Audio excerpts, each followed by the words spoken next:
वरती जणू तरंग ब्रह्मा विष्णू महेश गणपती सूर्यचंद्र वरुणयम मिरविते देवी कुबेरहि तैसेचे जो सर्वज्ञानी दयाघन मुनी हृदयी ज्याचे करीती ध्यान ज्याच्या ज्ञानी भाषे जगत जसा दोरीवरी सर्प दिसत परी दोही ठाईना सर्प जगत ते स्वतंत्र आणि स्वयं ब्रह्म मीच असे पुण्यपुरुषी सदैव निष्काम बोधप्राप्ती कारणे भजावा राम तो मीच आहे आत्माप्त काम तरी नमन कोणा करावे म्या सुखम नित्यं स्वप्रकाशं व्यापकं नामरूपयोः अधिष्ठानं बुद्ध्यबोध्यं बुद्धेर्दृग्यत्तु निर्मलम् परं महा तदेवाहं नमत्तोऽन्यद् इति मे निश्चिता मतिः. कालचा परिच्छेद काही राहिला आहे ना आपला, तर त्याच्यामध्ये माया स्वाश्रया स्वविषयानं असून तद्विरुद्ध वाचस्पती मताचे खंडन. स्वाश्रया म्हणजे ब्रह्माच्या स्वनाम ब्रह्माच्याच आश्रयाने राहते आणि स्वविषया म्हणजे त्या ब्रह्मालाच विषय करते, म्हणजे आच्छादित करते, झाकून टाकते. म्हणजे हे जे संक्षेप शारीरकार सर्वाज्ञात्ममुनी, अद्वैत सिद्धिकार मधुसूदन सरस्वती आणि अद्वैत सिद्धांत मुक्तावलीकार ह्या सर्वांचं असं म्हणणं आहे की माया ही ब्रह्माच्या आश्रयात राहते आणि ब्रह्मालाच विषय करते. जसं पाण्याच्याच आश्रयाने शेवाळ राहतं आणि पाण्यालाच विषय करतं, म्हणजे आवृत्त करतं, आच्छादित करतं. किंवा अंधकार हा घराच्याच आश्रयाने राहतो आणि घरालाच आवृत्त करतो, असं त्यांचं मत आहे. आणि हे जे वाचस्पती मिश्र आहेत ते मात्र त्याच्या विरुद्ध प्रक्रिया सांगतात. सिद्धांत ब्रह्म सत्य आहे, माया किंवा जगत मिथ्या आहे आणि जीव ब्रह्मरूप आहे. हे जे औपनिषदीय सिद्धांत आहे या सिद्धांताबद्दल वाचस्पती मिश्र आणि सर्वज्ञात्म मुनी किंवा मधुसूदन सरस्वत्यादिक यांचा कोणताही विरोध नाही. पण हा सिद्धांत श्रोत्याच्या बुद्धीवर निस्संदेह आरूढ करून देण्यासाठी मात्र त्यांचे जे काही प्रक्रिया आहेत त्या प्रक्रिया मात्र भिन्न आणि सिद्धांत एकच. त्यांना म्हणतात एकदेशी. त्यांना काय म्हणतात? एकदेशी. तर या ठिकाणी हे एकदेशी म्हणजे भिन्न प्रक्रिया सांगणारे वाचस्पती मिश्र आहेत. आणि ते सुद्धा विरोध का करतात? ते म्हणतात की यांची प्रक्रिया योग्य वाटत नाही. कारण का? तर ब्रह्माच्या आश्रयाने राहते आणि ब्रह्मालाच विषय करते. अशी जर माया मानली तर ती माया काय आहे? एकच आहे की नाही? ब्रह्माच्या आश्रयाने राहणाऱ्या मायेचं एखाद्या पुरुषाने प्रयत्न करून जर त्या मायेच्या आवरणाची निवृत्ती केली तर सर्वांचंच मायाचे आवरण निवृत्त होईल आणि सर्वांनाच काय होईल? मोक्ष प्राप्त होईल. म्हणजे एकाच्याच प्रयत्नाने सर्वांचं अज्ञान निवृत्त होऊ लागेल आणि असं तर काही कुठेही अनुभव येत नाही. आणि त्यामुळं काय होईल? पुन्हा शास्त्रांच्या वचनाला, शास्त्रवचन जे आहे की प्रत्येकाने काय केलं पाहिजे? उद्धरेद आत्मनो आत्मानं, उद्धरेद आत्मना आत्मानं. आपणच आपला स्वतःचा उद्धार केला पाहिजे. आणि जर समजा काय सगळा श्लोक आहे नात्मानम अवसादयेत, आपण आपल्या आत्म्याचे अवसादन हानी करू नये. कारण आत्मनो बंधू आत्मैव रिपुरात्मना. आपला आत्माच आपला स्वतःचा बंधू आहे आणि तो शत्रू आहे. म्हणजे प्रत्येकाला आपला उद्धार करणं काय हे स्वतंत्र साधन करायला पाहिजे, त्याच्याशिवाय होत नाही. आता ह्यांचा पक्ष जर मानला की माया एक आहे आणि ब्रह्मही एक आहे आणि त्या एका ब्रह्माला माया आच्छादित करते असं म्हटलं आणि जर त्या मायेची निवृत्ती करणाऱ्याला मोक्ष प्राप्त होतो, तर एखाद्याने प्रयत्नाने मायेची निवृत्ती केली तर सर्वच मुक्त व्हायला लागतील. पर झाले तर काय बिघडलं? झाले तर ह्या श्रुतीवाचनांना व्यर्थत्व होईल ना, की प्रत्येकाने आपल्या आपल्या उद्धारासाठी ही अंतरंग किंवा बहिरंग साधनांचं अनुष्ठान करावं. करण्याची गरज नाही. कोणतरी एखादा येईल, तो आत्म्याचं आवरण दूर करेल, त्यावेळेला आपण मुक्त होणारच आहे. ऐकणं आपोआपच सगळे मुक्त होणार आहे असा त्याच्यावर आक्षेप येईल. म्हणून ते काय म्हणतात? प्रत्येक जीवसुद्धा काय आहेत? नाना. आणि प्रत्येक जीवाने कल्पलेलं ईश्वर, बरोबर ना? नंतर जीवाच्या कल्पनेने प्रत्येक जीव वेगळा आहे ना, मग त्या प्रत्येक जीवाचं ब्रह्मांड वेगळं आहे, त्याचा ईश्वरसुद्धा वेगळाच आहे. अजून काय सांगितलं एक, आणि त्यांनी प्रत्येकाची प्रत्येकाचं अज्ञान वेगळं आहे. म्हणजे प्रत्येकाचं अज्ञान काय आहे? वेगळं. आणि इथं काय म्हणलं? अज्ञान एक मानलं आहे. कोणी? ह्या पूर्व आचार्यांनी म्हणजे कोणत्या मधुसूदनादिकांनी हे प्रत्येक आज्ञान एकच मानलं. आणि हा काय म्हणतो, आज्ञान नाना आहे. म्हणजे प्रत्येकाचे आज्ञान नाना, त्या आज्ञानकृत असणारी ईश्वर नाना आणि त्या आज्ञानकृत असणारी ब्रह्मांडसुद्धा नाना, अशा प्रकारचं मानतो. कोण म्हणजे मग काय होईल, जर एखाद्याने आपल्या प्रयत्नाने त्याचं स्वतःचं अज्ञान दूर केलं तर ते अज्ञानकृत ब्रह्मांड किंवा अज्ञानकृत असणारा ईश्वर इत्यादिकांची निवृत्ती होऊन त्याचाच फक्त उद्धार होईल व तोच आपल्या मोक्ष स्वरूपाला प्राप्त होईल. ज्या पुरुषाने आपल्या, कारण नाना आहेत ना जीव कसे आहेत, नाना म्हणजे अज्ञानसुद्धा काय आहे, नाना. ज्याच्या अज्ञानाची निवृत्ती झाली नाही तो काय राहणार, बद्ध. त्याला मुक्त व्हायचं असेल त्याला काय करावं लागेल, स्वप्रयत्नाने अज्ञानाची निवृत्ती करावी लागेल. परत ती कशी काय करायची, शास्त्राने सांगितलेल्या मार्गाने आत्मावारे द्रष्टव्या श्रुतव्या मंतव्या निधिध्यासितव्या या मार्गाने करावी लागेल. आणि हे स्पष्टीकरण, माझं स्पष्टीकरण, आमचं स्पष्टीकरण हे त्याच्यापेक्षा सरस आहे असं कोण म्हणतात, भामतीकार वाचस्पती मिश्र. इथपर्यंत झाला ना आपला विषय. तर आता बघ, तर ते म्हणतात पहिल्यांदा जीवाच्या कल्पनेने ईश्वर, जीवाच्या कल्पनेने एवढे अनंत ब्रह्मांड, जीवाच्या कल्पनेने अनंत अज्ञान, अनंत ईश्वर आणि अनंत ब्रह्मांड. हे सामर्थ्य कोणाचं झालं, जीवाचं झालं ना. कारण ईश्वरसुद्धा काय आहे, जीवाच्या कल्पनेतला आहे. म्हणजे याचा अर्थ, आणि जीवाला तर कालची भाजी खाल्लेली आता आठवत नाही असा जीव अल्पज्ञ आणि अल्पशक्तिमान, आणि त्याच्या कल्पनेतून ईश्वर निर्माण झाला त्याच्या अज्ञानातून, असं जर मानायचं म्हणलं तर ऐकायला जरा बरोबर वाटत नाही. कारण श्रुतीमध्ये ईश्वर कसा आहे, सर्वज्ञ सर्वशक्तिमान असं त्याचं वर्णन केलेलं आहे. पुन्हा माया जी आहे ती मायासुद्धा इंद्रो मायाभिः पुरुरूपही येते, माया एक आहे असं सांगितलेलं आहे. माया नाना प्रकारची आहे असं सांगितलेलं दिसत नाही. अर्थात भामतीकारांनी वगैरे माया अनेक प्रकारचे, कारण अज्ञान अनेक आहेत अशी काही प्रमाणं दिलेली असतात. त्याच्यामध्ये माया एक आहे अशी प्रमाणं दिलेली असतात. त्या ठिकाणी सांगण्याचा अभिप्राय वेगळा असतो. परंतु इथं ते म्हणतात की अशा प्रकाराने मानायला मनुष्याला आवडत नाही. पण नाही आवडलं तरी स्वीकारलं पाहिजे, कारण अनुभवाशी जुळलं पाहिजे. जर माया एक मानली तर एकाच्या प्रयत्नाने माया निवृत्त झाली तर सगळे मुक्त व्हायला लागतील, असं तर घेता येणार नाही. त्यापेक्षा असंच माना ना, प्रत्येक जीव नाना, जीवाचं अज्ञान नाना, त्याचे ईश्वर नाना, त्याच्यापासून कल्पित असणारी ब्रह्मांड नाना. आणि मग जो जीव आपल्या प्रयत्नाने मुक्त होईल, आहे की नाही, आपलं प्रयत्न करेल तोच मुक्त होईल आणि इतर बद्धच राहतील.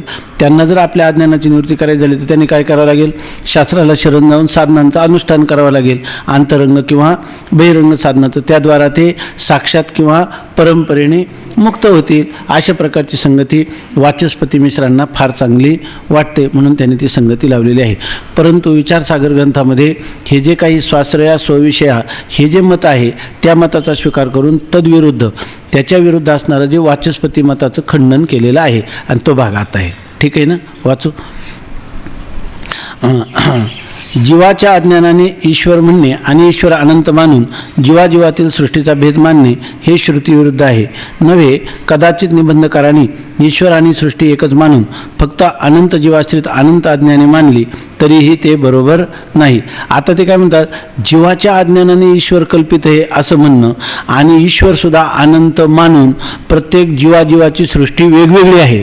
म्हणजे आपल्याला काय दिसतं, सगळ्या जीवांना मिळून एकच सृष्टीचा अनुभव येतो की नाही.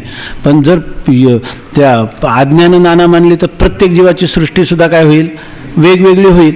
बरं, तसा अनुभव येतो का, तुझ्या कार्य आज तुझ्या जगतात कसं चाललेलं आहे, तो म्हणतो माझं ठीक चाललं आहे पण तुझ्या जगतात कसं चाललेलं आहे, असं होत नाही. आपल्या गावात घडलेली घटना जेव्हा एकाला ज्ञात होते तेव्हा सगळ्यांना तीच घटना ज्ञात होते की नाही. त्यामुळे प्रत्येक जीवाची सृष्टीसुद्धा भिन्न भिन्न आहे. तो सृष्टीकर्ता ईश्वरसुद्धा भिन्न भिन्न आहे आणि त्या ईश्वर आणि जगताची कल्पना करणारा अज्ञानसुद्धा भिन्न भिन्न आहे. आणि त्या अज्ञान ज्या जीवाच्या आश्रयाने राहतात ते जीवसुद्धा काय आहेत, सगळे भिन्न भिन्न आहेत. ही कल्पना आपल्या बुद्धीला लवकर पटत नाही, कारण त्याचा अनुभवाशी विरोध आल्यासारखा वाटतो. वास्तविक त्याचा सुद्धा अनुभवाशी विरोध नाही, त्याचं जाऊ द्या. परंतु त्याचा सुद्धा अनुभवाशी विरोध नाही. यथा स्वप्न प्रपंचोयम मयी माया विजृंभिता तथा जागृत प्रपंचोपी मयी माया विजृंभिता. जागृत प्रपंचसुद्धा कोणी केलेलं आहे, मीच केलेलं आहे. पण जीवच आहे का नाही सगळं, त्याला एक जीववाद म्हणतात. कारण जीवाच्या अज्ञानाने ईश्वर कल्पित म्हणणे आणि ईश्वर अनंत मानून जीवातील सृष्टीचा भेद मानणे हे श्रुतीविरुद्ध आहे. नव्हे, कदाचित निबंधकारांनी ईश्वर आणि सृष्टी एकच मानून फक्त अनंत जीवाश्रित अनंत आज्ञाने मानले तरीही ते बरोबर नाही. आता हे जे श्रुतीच्या विरुद्ध होतं की नाही, ईश्वर नाना आणि ब्रह्मांड नाना, पण ते काय म्हणतात का यांनी मानलं नाही कोणी वाचस्पती मिश्रकारांनी, परंतु त्यांचं म्हणणं कदाचित आता हे म्हणणं त्यांना अंगलट येईल. ईश्वर नाना, ब्रह्मांड नाना आणि अज्ञान नाना आणि ईश्वराची संकल्पना जीवाने केली आणि हे सगळी ब्रह्मांड कोणी झाले, वास्तविक जेने हे विश्व निर्मिले हे वर्णन कोणाचं आहे, ईश्वराचं आहे. आणि ह्या पद्धतीने लावलं आहे कोणाकडं, हे विश्व निर्माण केलं नाही, त्या विश्वाचा कर्ता सुद्धा कोणी निर्माण केला, जीवानेच निर्माण केला, जीवाच्या अज्ञानानेच निर्माण केला. असं ऐकल्यावर श्रुतीवचनाची काय होतं, विरोध आल्यासारखा होतो. म्हणून कदाचित आता ते वाचस्पती मिश्रा किंवा भामतीकार काय म्हणतील, अहो हे अनंत ब्रह्मांड नाही, ब्रह्मांड एकच आहे आणि ईश्वरसुद्धा काय आहे, एकच आहे, त्याच्याबद्दल आम्हाला नाही म्हणायचं. आम्ही फक्त असं म्हणतो की अज्ञान नाना आहेत, जीवाची ठीक चाललंय ना, अज्ञान फक्त नाना आहेत असं आम्ही म्हणतो. पण ते म्हणतात अनंत जीवाश्रित अनंत अज्ञाने मानली. फक्त आम्ही काय म्हणतो, जीव अनंत आहेत ना, मग अज्ञानसुद्धा काय आहेत, अनंत, एवढं आम्ही मानतो. ब्रह्मांड एकच आणि ईश्वरही एकच असं आम्ही म्हणतो. पण म्हणतात तरी ते बरोबर नाही, तरीसुद्धा यांचं वाचस्पती मित्रांचं मत बरोबर आहे असं म्हणता येणार नाही. कारण का, कारण अनंत अज्ञानांची ईश्वर आणि सृष्टी अनंत मानलीच पाहिजे. जर अज्ञानकृत सृष्टी आहे ना, अज्ञानकृत ईश्वर आहे, आणि जर तुम्ही अज्ञान तर नाना म्हणता, अज्ञान अनंत जीवाची अज्ञान नाना, पण ईश्वर एक आणि सृष्टी एक असं तुम्हाला म्हणता येणार नाही. अज्ञान एक मानलं तरच सृष्टी एक आणि ईश्वर एक म्हणता येईल. अज्ञान नाना मानली का तुमच्या गळ्यात पडलंच काय, ईश्वरही नाना, ईश्वराचं नानात्व आणि सृष्टीचं नानात्व हे अपरिहार्यपणे तुमच्या गळ्यामध्ये पडणार. अनंत मानलीच पाहिजेत. याचकरता वाचस्पतीने ईश्वर व सृष्टी अनंत मानले आहेत आणि अज्ञान एक मानल्याबरोबर हे ईश्वर आणि सृष्टी नाना मानावीच लागते. म्हणून त्या वाचस्पती मित्रांनी स्पष्ट सांगितलं की अनंत जीवांची अनंत अज्ञानांपासून उत्पन्न झालेले अनंत ईश्वर आणि त्या अनंत जीवांच्या अज्ञानाने कल्पिलेली अनंत सृष्टी अनंत मानले आहेत. एक अज्ञान मानणारास एकाच ज्ञान झाले असता त्या ज्ञानाने साधना वाचून सर्वांस मोक्ष होईल व ज्ञान साधने निष्फळ होतील असा दोष दिला होता. पण ते म्हणतात त्यांनी काय दोष दिला होता, तर अज्ञान एक मान, एवढं उभारणी कशासाठी गेली वाचस्पती मिश्रांनी. अज्ञान जर एक मानलं तर एक अज्ञान मानणारास एकाच ज्ञान झाले असता. जर एका म्हणून चला एक अज्ञान एक आहे आणि एका पुरुषाला योगवशात ज्ञान झालं तर झाल्याबरोबर काय होईल, ज्ञानाने साधना वाचून सर्वांस मोक्ष होईल. एकाला ज्ञान झालं की मोक्ष होईल, तो त्याला एकट्याला होईल का सर्वांना होईल, कारण अज्ञान एकच आहे. याचं अज्ञान निवृत्त झालं म्हणजे सर्वच अज्ञानी जीवांवरचं अज्ञानाचं आवरण काय झालं, नष्ट झालं. मग अज्ञान गेलं म्हणजे त्याला काय म्हणतात, मोक्ष. मग एकाच्या प्रयत्नाने सर्वांना मोक्ष प्राप्त होईल की नाही. जर काय अज्ञान एक मानलं तर व ज्ञान साधने निष्फळ होतील आणि पुन्हा काय होतील, ज्ञानाची जेवढी साधने श्रवण मनन वगैरे ही काय होतील, निष्ठ. कारण निष्फळ का ठरतील, एका प्रयत्न करण्याची गरजच नव्हती ना. एकाने प्रयत्न केला, त्याचा अज्ञान दूर झालं का आपलं अज्ञान दूर झालं. मग आपण केलेली साधनं काय झाली, निष्फळ झाली. जोपर्यंत एकाचं अज्ञान जात नाही तोपर्यंत सगळ्यांचं अज्ञान जात नाही, तोपर्यंत केलेले प्रयत्न काय आहे, निष्फळच आहेत, आहे की नाही. म्हणून ते म्हणतात की ज्ञान साधने निष्फळ होतील असा दोष दिला होता. पण अनंत अज्ञानी मानले असताही तशाच प्रकारचा दोष वाचस्पतीच्या मतावरही येतो. परंतु ते म्हणतात ह्या दोष टाळण्यासाठी त्यांनी काय केलं, एकाच्या अज्ञानाची निवृत्ती झाली असताना सर्वांच्याच अज्ञानाची निवृत्ती होऊन शास्त्रीय कथन केलेल्या साधनांना निष्फलत्व येईल. म्हणून अज्ञान एक मानता येत नाही, अज्ञान ही नानाच मानली पाहिजे असं कोणाचं मत आहे, वाचस्पती मिश्रांचं. पण ते म्हणतात जो दोष त्यांनी पूर्वपक्षाला दिला तोच दोष अज्ञान नाना मानली तरी त्याच्याही मतावर तोच दोष येतो. कसा ते सांगतात, कारण अनंत अज्ञानवान जीवापैकी एका जीवास ज्ञान झाले तरीही त्यास मोक्ष होणार नाही, कारण बाकीच्या जीवांच्या अज्ञानाचे आवरण ब्रह्मावर असणारच. आता ते म्हणतात अनंत अज्ञानवान जीवापैकी जीव किती आहेत? अनंत. आणि ते अज्ञान कोणाच्या आश्रयाने राहतं? जीवाच्या. आणि विषय कोणाला करतं? ब्रह्माला. विषय कोणाला करतं? आम्ही काय म्हणत होतो? अगोदर ब्रह्माच्या आश्रयाने राहतं आणि ब्रह्माला विषय करतं. आता आम्ही काय म्हणायला लागलो? अज्ञान नाना आहे म्हणजे जीव नाना जीवांच्या आश्रयाने अज्ञान राहिलं आणि त्यांनी झाकून कोणाला टाकलं? ब्रह्माला. म्हणजे ब्रह्माला कळू देत नाही. म्हणजे याचा अर्थ जीवाच्या आश्रयाने राहतं आणि ब्रह्माला विषय करतं. हा काय त्याला काय म्हणतात? काय जीवाश्रय राहणारं आत्माश्रय आणि ब्रह्मविषय, त्याला काय म्हणायचं? आत्म्याच्या आश्रयाने राहतं विषय कोणाला करतं? ब्रह्माला करतं. नाही तर पहिला पक्ष काय होता? स्वाश्रया स्वविषया. आता आम्ही काय म्हणतो? आत्म्याच्या आश्रयाने राहतं कळून कोणाला देत नाही? ब्रह्माला कळू देत नाही. लक्षात आहे ना सगळं? बघा महाराज, लक्षात येत आहे ना? आता ते म्हणतात जो दोष त्याने संक्षेप शारीरकारांना दिला तोच दोष त्याच्यावर कसा येतो? कारण अनंत अज्ञानवान जीवापैकी, समजा अनंत अज्ञानवान जीव, अनंत जीव आहे, त्यांच्या ठिकाणी अनंत अज्ञान आहे आणि अशा जीवापैकी एका जीवास ज्ञान झाले. समजा एखाद्या जीवाला ज्ञान झालं तरीही त्यास मोक्ष होणार नाही. एका जीवाला ज्ञान झालं तरी त्याला मोक्ष होणार नाही. कसं काय होणार नाही? तर त्याचं कारण सांगतात. कारण बाकीच्या जीवांच्या अज्ञानाचे आवरण ब्रह्मावर असणार. एका जीवाला किती ज्ञान झालं तरी सगळ्या जीवांच्या आश्रयाने अज्ञान राहतं आणि ते कोणाला करतं? विषय ब्रह्माला. आता एकाने प्रयत्नाने काय केलं? स्वतः ज्ञान करून घेतलं तरी ब्रह्मावरचं आवरण दूर होईल का? नाही. कारण बाकीच्या जीवांच्या आश्रयाने अज्ञान आहेच आणि अज्ञानाचा स्वभाव काय? जीवाच्या आश्रयाला राहायचा आणि ब्रह्माला विषय करायचं. मग तो स्वभाव तसाच राहील का? नाही. मग आणि ब्रह्माला विषय जोपर्यंत करत नाही, बरोबर ना, जीव जोपर्यंत ब्रह्माला विषय करत नाही म्हणजे ब्रह्माला जाणत नाही तोपर्यंत तो मुक्त होईल का? नाही. बरं, एकाने किती प्रयत्न केला आणि ज्ञान प्राप्त करून घेतलं तरी त्याचा ब्रह्मस्वरूपाचा आवरण दूर होईल का? नाही. का आवरण दूर झाल्याशिवाय मोक्ष प्राप्त होत नाही? आवरण दूर झाल्याशिवाय मोक्ष प्राप्त. मग कितीही प्रयत्न केला तरी त्याचं फक्त त्याला ज्ञान झालं तरीसुद्धा इतरांच्या ठिकाणी अज्ञान आहेत की नाही? आणि त्या अज्ञानाने कोणाला आवृत्त केलेलं आहे? ब्रह्माला आवृत्त केलेले. मग ब्रह्मावरचं आवरण तसंच आहे का? नाही. मग कोण मुक्त होईल? जीव. किती ज्ञान केलं तरी तेही मुक्त होणार नाही. एक अज्ञान मानले तरी मुक्त होत नाही आणि अनेक अज्ञान मानले तरी मुक्त होत नाही. जीवापैकी एका जीवास ज्ञान झाले तरी त्यास मोक्ष होणार नाही. कारण बाकीच्या जीवांच्या अज्ञानाचे आवरण ब्रह्मावरच असणारच आहे की नाही? मग आता तुम्हाला ज्ञान कधी होईल? सर्वांना ज्ञान होईल त्यावेळी एकदम सर्व मुक्त होणार. ज्या वेळेस सर्वांनाच ज्ञान होईल त्यावेळी एकाच वेळेला सगळेच्या सगळे काय होतील? मुक्त होतील. मग एकट्याच ज्ञान होऊन उपयोगही नाही. तेव्हा तुम्ही तरी कशाला प्रयत्न करता रात्रंदिवस? आहे की नाही? एकट्याला ज्ञान होऊन काही उपयोग नाही. आता आपण किती जरी प्रयत्न केला 4 वर्षे नंतर डोंगरावर जाऊन सगळं तरीसुद्धा काय होईल?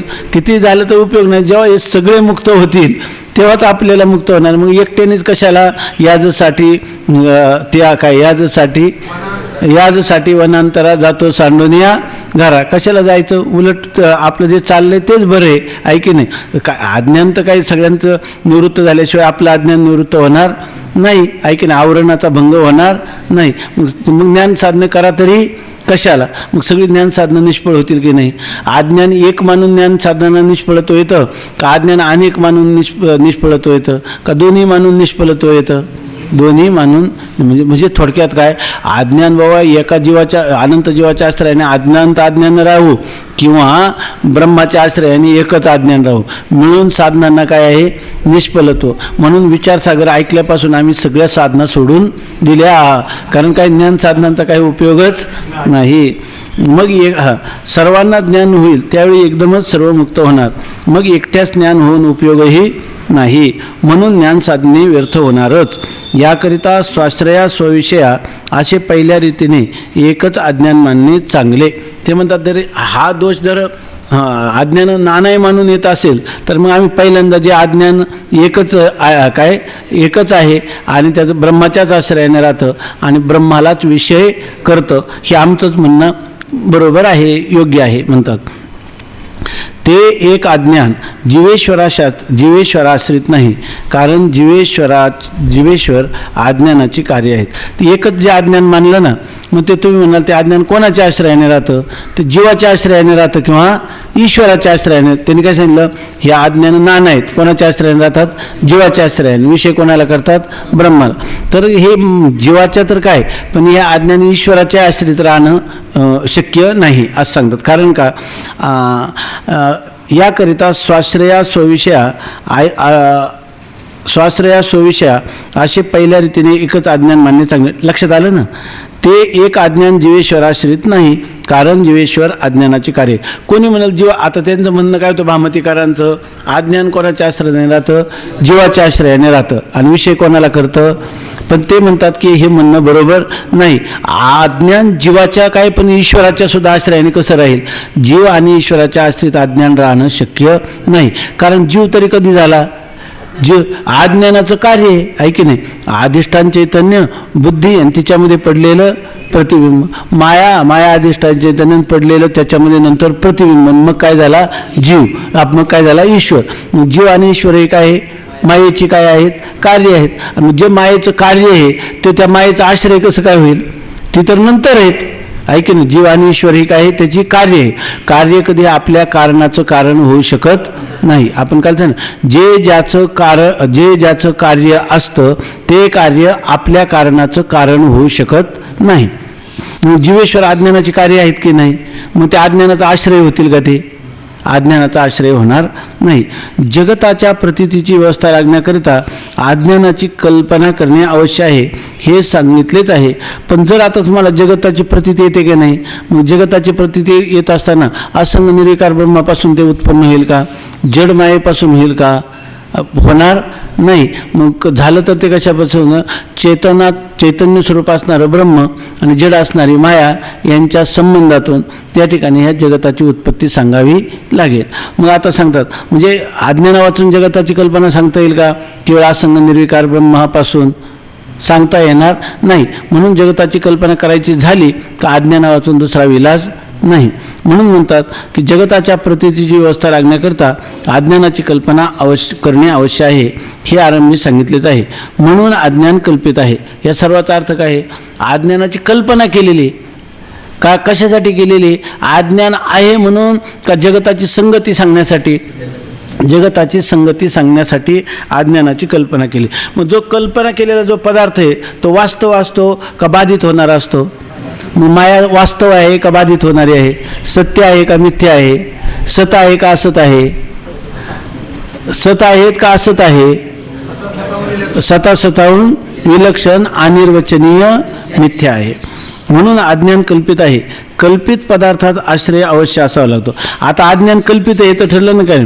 जगाती संगती सांगण्यासाठी अज्ञानाची कल्पना केली म्हणजे अज्ञान काय झालं? कल्पित. बरं कल्पित, पण कल्पित कोणताही पदार्थ असला तर त्याला काय लागतं? पुन्हा खाली अधिष्ठान किंवा आश्रय लागतो. रज्जू नसला तर सर्प तरी भासेल का? शुक्ती नसली तर रजत भासणार नाही. त्याप्रमाणे हे सगळं जगत भासतं, हे अज्ञानाने भासतं. पण अज्ञानाला कोणाचं तरी अधिष्ठान पाहिजे ना. आणि ते अधिष्ठान कोणाचं पाहिजे? अज्ञानाला जडाचं का चेतनाचं? का चेतनच लागतं अधिष्ठान? का अधिष्ठानच चेतन असतं? आहे की नाही? अधिष्ठान काय लागेल? अज्ञानाला चैतन्यच पाहिजे. कल्पित पदार्थाचा आश्रय अवश्य असावा लागतो. अज्ञान कल्पित आहे म्हणून त्याचा आश्रय असलाच पाहिजे. इथपर्यंत लक्षात आलं ना? अज्ञान ज्या अर्थी कल्पित आहे त्याचा आश्रय तुम्हाला सांगावा लागेल. प्रथम ब्रह्माश्रित अज्ञान मानले तर त्याचे कार्य जीवेश्वरादी होतील. म्हणून शुद्ध ब्रह्माश्रित अज्ञान असून ते अनादी आहे. बघा आता मग कसं मानायचं अज्ञान? आपण मागं सांगितलं, एकदा अज्ञान मानायचं ठरलं म्हणजे ते अमुक दबक्या कसंही मानून चालेल का? संगती व्यवस्थित लागली पाहिजे. कोणती संगती लागली पाहिजे? जगताच्या उत्पत्तीची, जगताच्या प्रतीतीची, बंधाची, मोक्षाची, सुखदुःखाची, यच्चे यावत जे व्यावहारिक जीवनात अनुभवाला येणाऱ्या सगळ्या पदार्थांची संगती व्यवस्थित लागेल. अशा प्रकाराने त्या मायेची कल्पना करावी लागते. मग आता इथं सांगतात, पण आता पहिलं काय झालं? माया आपलं हे सर्व काय आहे? कल्पित आहे. संपूर्ण सृष्टी काय आहे? कल्पित. आणि ती कल्पना कोणी केली? जीवाने केलेली कल्पना आहे ना? का जीव नाही कल्पना करू शकत? नाही. बरं जडाने मायेच्या ठिकाणी कल्पना संभवते का? केवळ चैतन्याच्या ठिकाणी संभवते का? नाही, परंतु माया जड आहे, तर ती जड मायाने केले जड माया हीच काय आहे? कल्पना आहे. जड माया हीच काय आहे? का कल्पना अविद्यतेने झाला जीव. मायोपाधी शिव बोली जेते. जीव शिव दोन्ही हरिरूपी तरंग, सिंधुत्व अभंग नेणे हरी. आता बघा, कल्पित पदार्थाचा आश्रय अवश्य असावा लागतो. अज्ञान कल्पित आहे म्हणून त्याचा आश्रय असलाच पाहिजे. प्रथम ब्रह्माश्रित अज्ञान मानले तरच त्याचे कार्य जीवेश्वरादी होतील. मग अज्ञानाला आश्रय पाहिला पाहिजे. पण अज्ञानाचा आश्रय कोण होईल? अज्ञान स्वतःचा आश्रय होईल का? नाही, आहे की नाही? मग अज्ञानाचा आश्रय त्याच्यावरून काय असला पाहिजे? भिन्न. अज्ञान कसं आहे? जड. त्याचा आश्रय कसा पाहिजे? चेतन. प्रथम ब्रह्माश्रित अज्ञान मानले तरच त्याचे कार्य जीवेश्वरादी होतील. अज्ञान जर चेतन कोण आहे? ब्रह्म. ब्रह्माच्या आश्रित अज्ञान मानलं तर मग काय होईल? जीव आणि ईश्वर हे दोन्ही विभाग उपपन्न होतील, आहे की नाही? या ठिकाणी जे शुद्ध सत्वात्मक अज्ञान मानलं तर ते काय होईल? ईश्वर. आणि मलिन सत्वात्मक अज्ञान मानलं तर त्याला मलिन सत्वात्मक माया मानलं तर तिथं काय होईल? जीव. पण हे कधी? जर अधिष्ठान चेतनावर माया कल्पित असेल तर मग काय होईल? ही संगती लागेल की नाही आपल्याला जीवेश्वराची? का जीवेश्वर हे त्या मायेचं कार्य ठरतील? मग कार्य ठरतील. पण माया कल्पित आहे, स्वतंत्र मायेचा परिणाम जीवेश्वर होतील का अधिष्ठानावर अध्यस्त असणाऱ्या मायेचा परिणाम जीवेश्वर होईल? अधिष्ठानावर कल्पित असणाऱ्या मायेचा परिणाम जीवेश्वर होतील. ब्रह्माश्रित अज्ञान मानले तरच त्याचे कार्य जीवेश्वरादी होतील.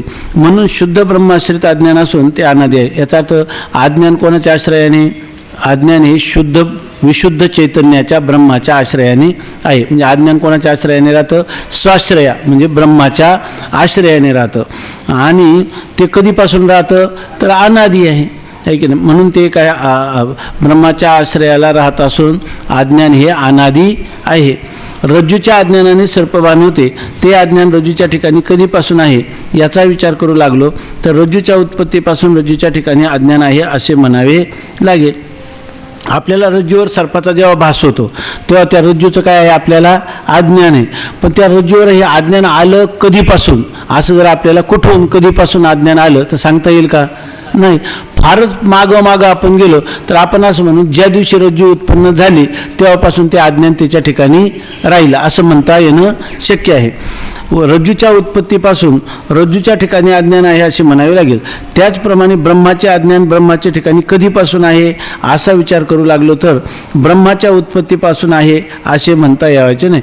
ते म्हणतात, तुम्ही म्हणाल मग सोपंच आहे, बरं तुम्ही आम्हाला जागे केलं. जसं दोरीच्या उत्पत्तीपासून दोरीच्या ठिकाणी काय आहे? अज्ञान आहे. तसंच या ठिकाणी ब्रह्माच्या ठिकाणी अज्ञान कधीपासून आलं? ते अनादी काय म्हणतात? अहो, ब्रह्म जेव्हा उत्पन्न झालं तेव्हापासून त्याच्या ठिकाणी ते अज्ञान आहे. पण असं म्हणता येणार नाही, कारण ब्रह्म कसं आहे? अनुत्पन्न आहे. ब्रह्म काय उत्पन्न झाले का? म्हणून ते उत्पन्न झाल्यापासून त्याच्या ठिकाणी अज्ञान राहिलं असं तुम्हाला सांगता येईल का? अर्थात सांगता येणार नाही.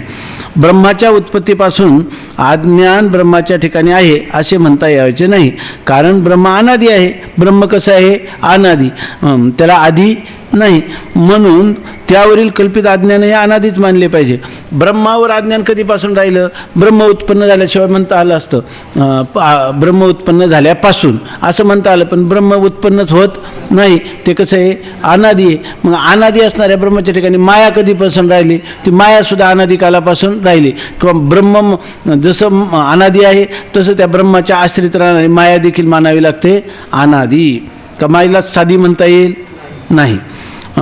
ब्रह्म अनादी आहे म्हणून त्यावरील कल्पित अज्ञान हे अनादीच मानले पाहिजे. मग त्या दोघांच्या कल्पित संबंधापासून उत्पन्न होणारे जीवेश्वर भाव हे अनादीच म्हटले पाहिजे.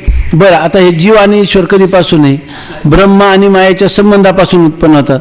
ब्रह्म अनादी, माया अनादी आणि ब्रह्म आणि मायेचा संबंध आहे अनादी, बरोबर आहे की नाही? आणि त्या ब्रह्म मायेच्या संबंधापासून उत्पन्न होणारे जीव आणि ईश्वर हे सुद्धा अनादी. मग किती वस्तू अनादी ठरल्या आतापर्यंत ह्या विचारात? 4. कोणतं? एक जीव, एक ईश्वर, जीव ईश्वराचा संबंध, नंतर ब्रह्म, माया आणि ब्रह्म मायेचा, बरोबर आहे ना? ब्रह्म आणि मायेचा संबंध, जीव आणि ईश्वराचा भेद आणि ब्रह्म आणि मायेचा संबंध. आता अनादी गोष्टी किती सांगता येतात आपल्याला? 6. कोणता? एक जीव, ईश्वर, जीव ईश्वराचा भेद, ब्रह्म, माया आणि ब्रह्म मायेचा संबंध. ह्या 7 गोष्टी अनादी आहेत. 6 गोष्टी अनादी आहेत. याच्यात आहे का तो श्लोक आहे ना, कुठे आहे? हा दुसरीकडे कुठं आहे, 6व्या तरंगात कुठंतरी आहे. जीव काय, जीव ईशो म्हणजे जीव आणि ईश्वर, विशुद्धाचित शुद्ध असणारं चैतन्य, तसंच जीव आणि ईश्वर यांच्यातला भेद, अविद्या आणि चैतन्याचा संबंध, षडस्माकम अनादय, ह्या 6 गोष्टी आमच्या म्हणजे वेदांत मतात काय मानलेल्या आहेत, अनादी मानलेल्या आहेत. आता ब्रह्म अनादी आहे म्हणून त्यावरील कल्पित अज्ञान हे अनादीच मानले पाहिजे. मग त्या दोघांच्या कल्पित संबंधापासून उत्पन्न होणारे जीवेश्वर भाव हे अनादीच म्हटले पाहिजे. कल्पित संबंधापासून कोणत्या ब्रह्म आणि मायेच्या कल्पित संबंधापासून उत्पन्न होणारे जीव आणि ईश्वर हे कधीपासून झाले का, ते अनादीच आहे, ते अनादीच आहे असं म्हटलं पाहिजे. आता जीवेश्वराचा अनादी मानून त्यांच्या माया कार्यत्वाबद्दल शंका व समाधान हे महत्त्वाचे आहेत. आता एवढं एक परिच्छेद उद्या पाहू की जीव आणि ईश्वराला अनादी मानायचं आणि पुन्हा काय म्हणायचं, जीव आणि ईश्वर हे काय आहेत, पुन्हा माया कार्य आहेत. अनादी जर म्हणलं, कार्य म्हणल्यावर उत्पन्न झालेत की नाही, कारणापासून उत्पन्न झालं त्याला कार्य म्हणतात. तुम्ही म्हणता माया कार्य आहेत आणि पुन्हा जीव ईश्वर अनादी, माया कार्य असतील तर अनादी कसे, अनादी असतील तर माया कार्य कसे, अशा प्रकारची शंका विचारली आणि त्याचं निराकरण केले. उद्या पाहू. पुंडलिक वरदा हरी विठ्ठल, श्री ज्ञानदेव तुकार.